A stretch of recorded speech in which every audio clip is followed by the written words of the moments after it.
Hello friends, कैसे हैं सब लोग।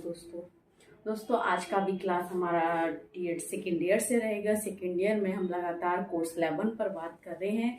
तो आज का क्लास करने के बाद हमारा कोर्स 11 का यूनिट 3 कंप्लीट हो जाएगा। तो यूनिट 3 पे ही बात हो रही है और हमारा कोर्स 11 का जो टॉपिक है supporting learning at home, school and in after school activities.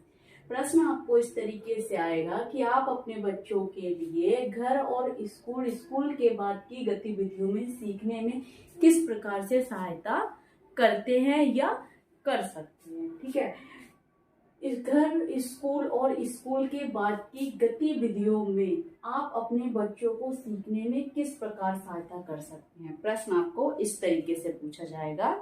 ठीक है, तो 5 नंबर के लिए मोस्ट इम्पोर्टेंट हो सकता है 10 नंबर में भी आपको ये टॉपिक पूछ लिया जाए। ठीक, तो आपको बस इतना बताना है इस टॉपिक में से कि आप किस तरीके से अपने बच्चे की मदद करते हैं। आप सभी जानते हैं जब बच्चा 3 साल का होता है वह बोलना शुरू कर देता है और एक अर्थपूर्ण सुनना भी समझना भी शुरू कर देता है। ठीक है, फिर क्या है कि हम उस समय में बच्चे को छोटी छोटी गतिविधियों के साथ अपनी दिनचर्या के साथ बच्चे को सिखाना शुरू कर देते हैं। ठीक है, क्या अच्छा है, क्या बुरा है, क्या ठंडा, गरम, मीठा, खट्टा, ठीक है ना, रंगों का पहचान, फलों का पहचान, सब्जियों का पहचान। कहीं ना कहीं हम उसकी कार्यात्मक क्षमता को बढ़ा रहे हैं या कार्यात्मक साक्षरता को उसकी बढ़ा रहे हैं, जो उसके दिन प्रतिदिन दिनचर्या से संबंधित है। ठीक है, तो दोस्तों देखिए, घर और स्कूल की बात इसलिए की गई है कि स्कूल में हमें फॉर्मल तरीके से पढ़ाया जाता है और हम घर पे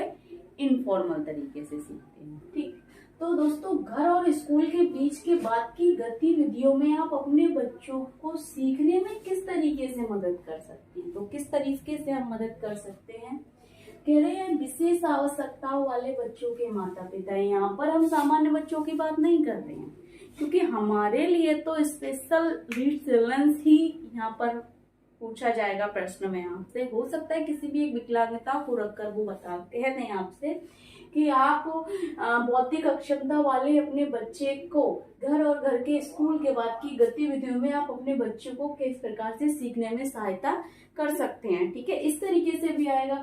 तो यहाँ पर हम बात करेंगे किसी एक विशेष आवश्यकता वाले बच्चे को लेकर कि उसको हम किस किस तरीके से सिखा सकते हैं, कौन कौन से कौशलों की उसको जरूरत होती है।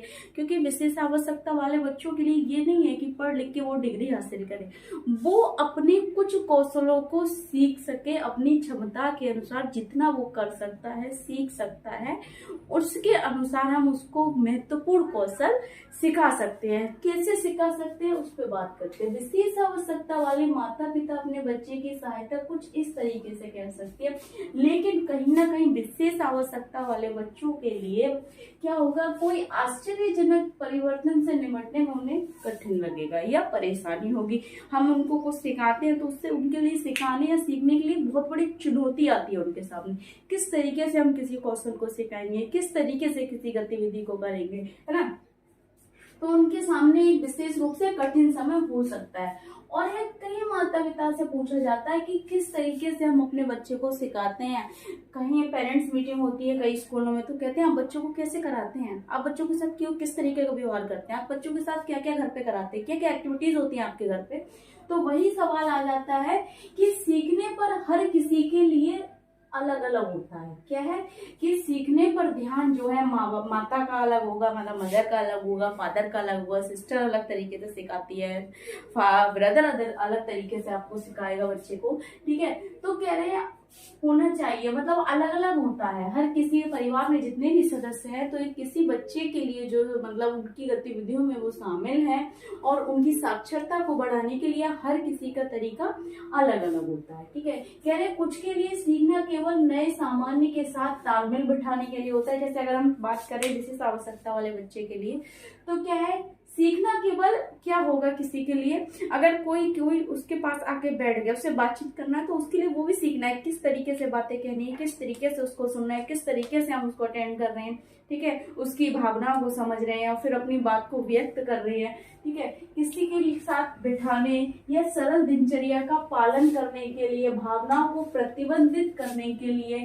ठीक है, स्वनियमित रणनीतियों को सीखने या जूते बांधने जैसे कौशल का अभ्यास पर ध्यान केंद्रित हो सकता है। जैसे कि हम विशेष आवश्यकता वाले बच्चे की बात कर रहे थे कि उनके जीवन में यही बहुत बड़ा एक सीखना हो गया कि वो किसी के साथ अच्छे से बात करें, ठीक है, अपने दिनचर्या को अच्छे से करें, अपने कौशलों का अभ्यास करें, ठीक है, इस पर अपने कौशलों को अभ्यास करने पर मतलब अपना ध्यान केंद्रित करें।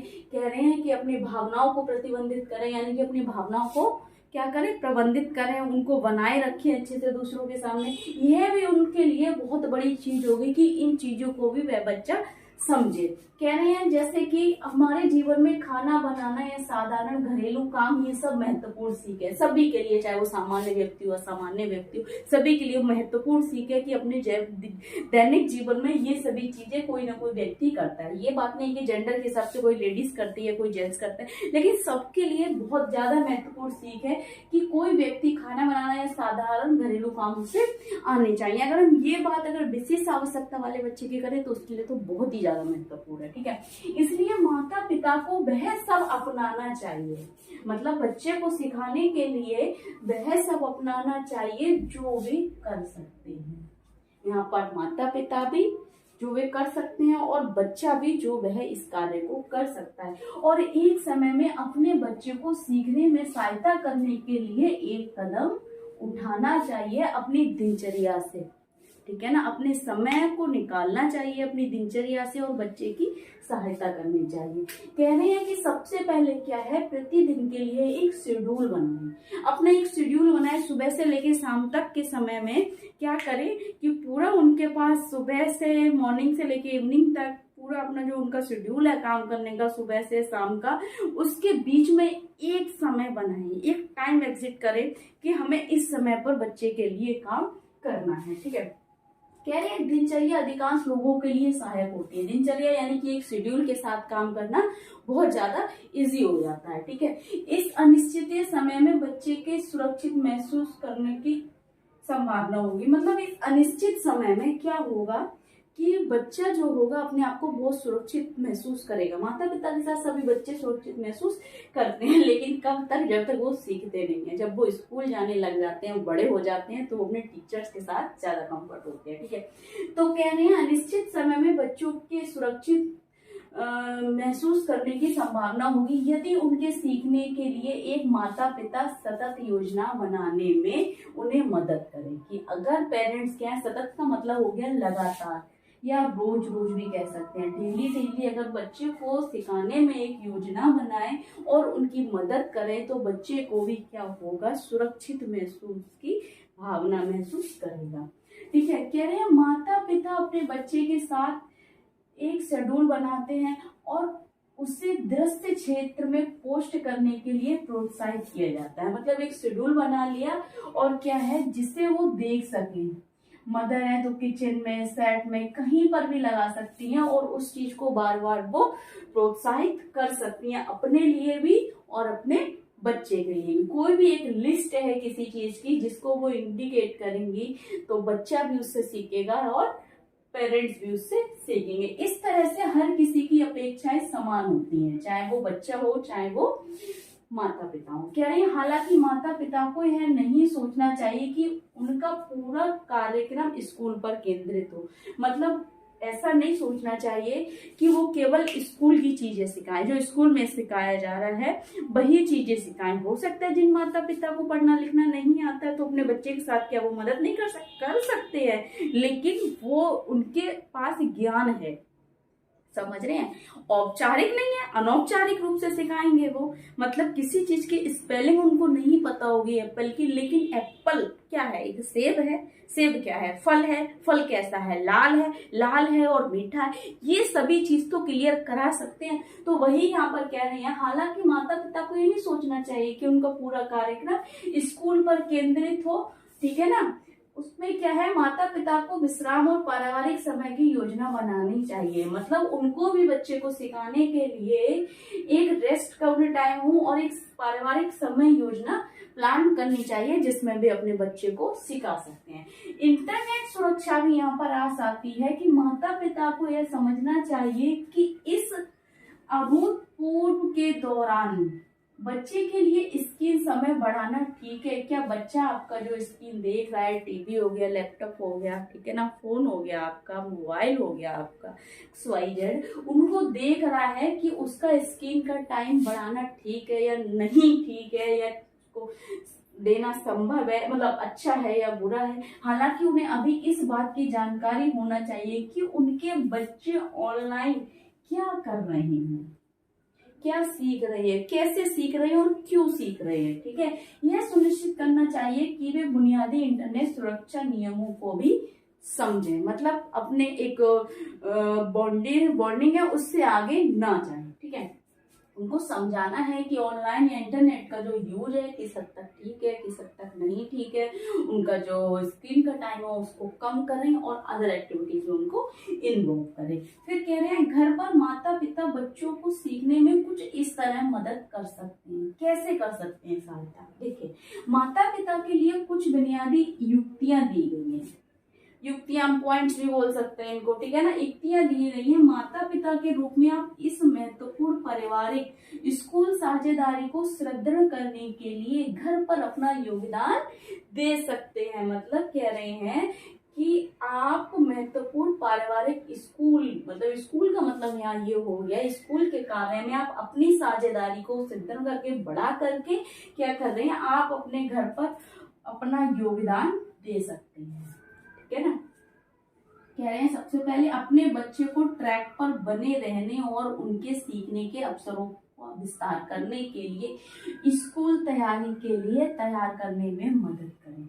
जब बच्चा आपका स्कूल जाने लायक हो जाए तो ट्रैक पर, मतलब उसको लेवल पर बने रहने के लिए, यहाँ पर हम अगर बात करें व्यक्तिगत कौशल आ जाएंगे। यहाँ पर उठना, नहाना, शौच करना, नाश्ता करना, कपड़े पहनना, तैयार होना, ये सभी चीजें हो गई कि हम इन चीजों में बच्चे को मदद करने के लिए तैयार करें और उनकी मदद करें। ठीक है, स्वस्थ भोजन और नींद की आदतों सहित दैनिक पारिवारिक दिनचर्या को स्थापित कर सकते हैं अपने बच्चे को सिखाने में। यहाँ पर भी हम बहुत सारी चीजें सिखा सकते हैं, जिसमें क्या है, वे दिन भर अपने जो सुबह से लेकर शाम तक कार्य करेंगे उनमें भी हम मदद कर सकते हैं। सुबह उठकर टाइम का बता सकते हैं, कौन से उनको आपको उठना है, 8 बजे स्कूल जाना है, 7:30 बजे आपको नाश्ता करना है, 7 बजे आपको नहाना है, उससे क्या है 6:30 बजे आपको उठना है, फिर सो जाना है या मॉर्निंग वॉक जाना है उससे पहले। ठीक है, तो कहीं ना कहीं इन सभी चीजों को हम बता सकते हैं और अच्छी आदतों सहित क्या है पारिवारिक दिनचर्या को स्थापित करेंगे बच्चे के साथ। दूसरा क्या है, होमवर्क के लिए घर पर एक स्थान और समय प्रदान करें। मतलब उनको जो होमवर्क मिल रहा है गृह कार्य स्कूल से, एक अच्छा सा स्थान जहाँ पर अच्छा लगे, टेबल टॉप एक्टिविटी हो, जहाँ पर बच्चा कंसंट्रेट कर सके, उसको किसी प्रकार का कोई डिस्टर्बेंस ना हो, उसको एक अच्छा समय प्रदान करें। असाइनमेंट सहित होमवर्क और प्रोजेक्ट की जांच करें। प्रत्येक दिन अपने बच्चे की उसकी गतिविधियों के बारे में बात करें और अपने बच्चे को पढ़कर और स्वयं को पढ़ाकर साक्षरता को बढ़ाएं। यहाँ पर कह रहे हैं उसके जो होमवर्क है, उसके असाइनमेंट है या उसका प्रोजेक्ट है, उसमें उसको क्या करें, प्रत्येक दिन उस गतिविधियों में शामिल हो, बच्चे की मदद करें। ठीक है, और कह रहे हैं उसके बारे में बात करें।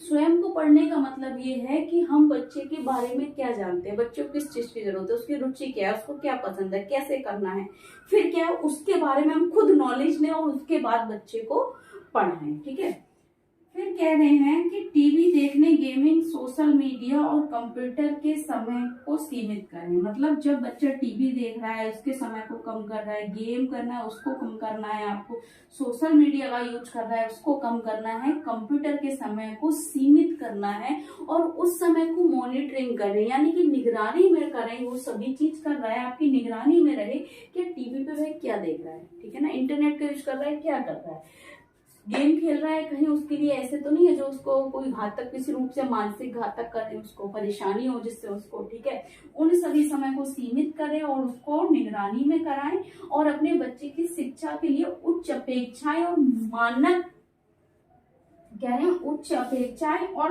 मानक व्यक्त करें। उच्च अपेक्षाएं कि हम बच्चे को बताएं कि हम सोचते हैं आप डॉक्टर बने, आप इंजीनियर बने, आप बड़े होके ऐसा कर सकते हैं, वैसा कर सकते हैं। अच्छे अच्छे एग्जाम्पल उसके सामने व्यक्त करें ताकि क्या हो, बच्चा पढ़ाई के लिए प्रोत्साहित हो, ठीक है, या प्रेरित हो।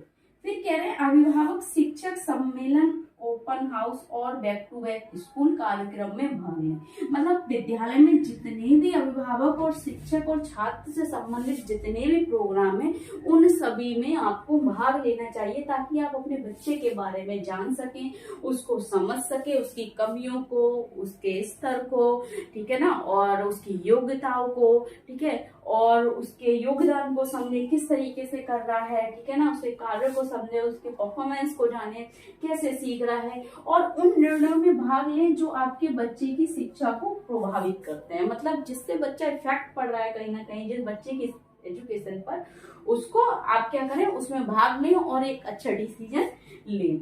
फिर कह रहे हैं पुस्तकालय, संग्रहालय, चिड़ियाघर या थिएटर का दौर करें, ठीक है। यानी कि क्या है, खाली टाइम में आप बच्चे को लाइब्रेरी ले जाएं, लैब्स ले जाएं, चिड़ियाघर, जू दिखा रहे हैं, मतलब कहीं ना कहीं थिएटर का दौर करें, मतलब विजिट करें, जिसमें क्या हो कि बच्चा क्या हो, सामुदायिक संसाधनों और सामुदायिक जीवन को भी जाने, ठीक है। पुस्तकालय में जाएगा, उनके नियम सीखेगा, ठीक है। कहीं संग्रहालय जा रहा है, उसके नियम देखेगा, ठीक है। कहीं प्रदर्शनी लगी है, चिड़ियाघर जा रहा है, उस पर क्या एक उसको रियल चीजें दिखाई देंगी। लॉयन मैंने पढ़ा था, टाइगर मैंने पढ़ा था, उसमें बहुत सारी चीजें हमें देखने को मिलती हैं, एक व्यू, नेचर व्यू मिलता है, तो उसको बच्चा क्या करेगी, बच्चा अपने शिक्षा से रिलेट करेगा और उसके हर रिलेट को आप अच्छे से उसको एक्सप्लेन करेंगे, ठीक है।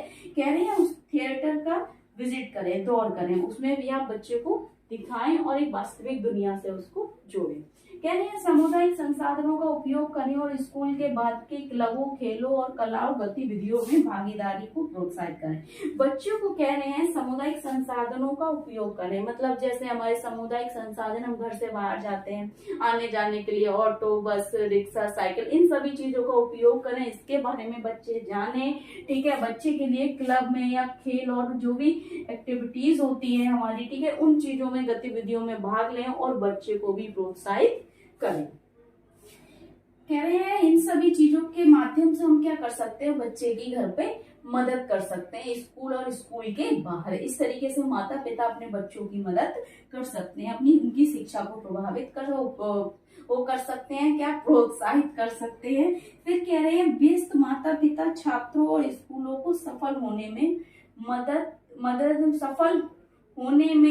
में यानी कि सफल होने के लिए, मदद के लिए एक महत्वपूर्ण कारक है। स्कूलों को सफल होने में, ठीक है ना, और माता पिता की मदद क्या है, एक महत्वपूर्ण कारक है जो परिवार और स्कूलों को समुदाय की साझेदारी के रूप में एक काम करने से छात्र की उपलब्धि बढ़ती है। वो कह रहे हैं कि माता पिता अपने छात्रों में, अपने बच्चों में जब बिजी रहते हैं, शामिल होते हैं, तो एक स्कूल को सफल होने में और एक छात्र को सफल होने में एक महत्वपूर्ण कारक बन जाते हैं। और स्कूल और समुदाय की साझेदारी के रूप में क्या है, एक बच्चे की साझेदारी के रूप में जब एक स्कूल और समुदाय और परिवार जब एक साथ काम करते हैं, इन सभी की साझेदारी क्या है, छात्र की उपलब्धि बढ़ाती है और बच्चे स्कूल में अच्छा प्रदर्शन करने के लिए बेहतर ढंग से तैयार होते हैं। तो इस तरीके से हम अपने बच्चे की मदद कर सकते हैं। 10 नंबर के लिए मोस्ट इम्पोर्टेंट है। अच्छा, एक कमेंट और आया था कि मैडम आप जो पढ़ाती है ना, इंटरेस्टेड नहीं होता है, मतलब कोई इंटरटेन, मतलब आप वो इफेक्टिव नहीं पढ़ा रही, एंटरटेन नहीं कर रही। तो भैया मैं किसी की मदद कर रही हूँ, आप समझ रहे हैं, मैं उन लोगों की मदद कर रही हूँ। मेरे पास कमेंट्स आते हैं, मैंने भी जब बीएड किया था, बीएड किया था, तो क्या था ना, मुझे कहीं से नोट्स नहीं मिल पाते थे, मैं परेशान रहती थी, कहाँ कैसे क्या। कॉलेज जाती थी, नोट्स खुद के मैंने नोट्स अपने तैयार किए, कॉलेज में जाके डेली अटेंड किया, कॉलेज क्लासेस नहीं होती थी, लाइब्रेरी अटेंड करती थी, लाइब्रेरी नहीं तो फोन से कर करके मैंने नोट्स सबके तैयार करे, ठीक है। तो मैं उन सबके लिए मदद करती हूँ कि जिनके पास ना किताबें हैं, ना नोट्स हैं, ना कोई और चीज है, ठीक है ना, जिससे भी एग्जाम थे लेकिन वो पढ़ना चाहते हैं, बस उनके मोटिवेशन के लिए मैं अपनी क्लासेस अपलोड करती हूँ, किसी के इंटरटेन के लिए नहीं करती हूँ, ठीक है। तो अगर आपको क्लासेस अच्छी लगती है, वीडियोस अच्छी लगती है, तो वीडियोस को लाइक करें, चैनल को सब्सक्राइब करें, बेल आइकन को प्रेस करें ताकि नेक्स्ट आने वाली क्लास आप तक पहुंचती रहे दोस्तों। Thank you so much.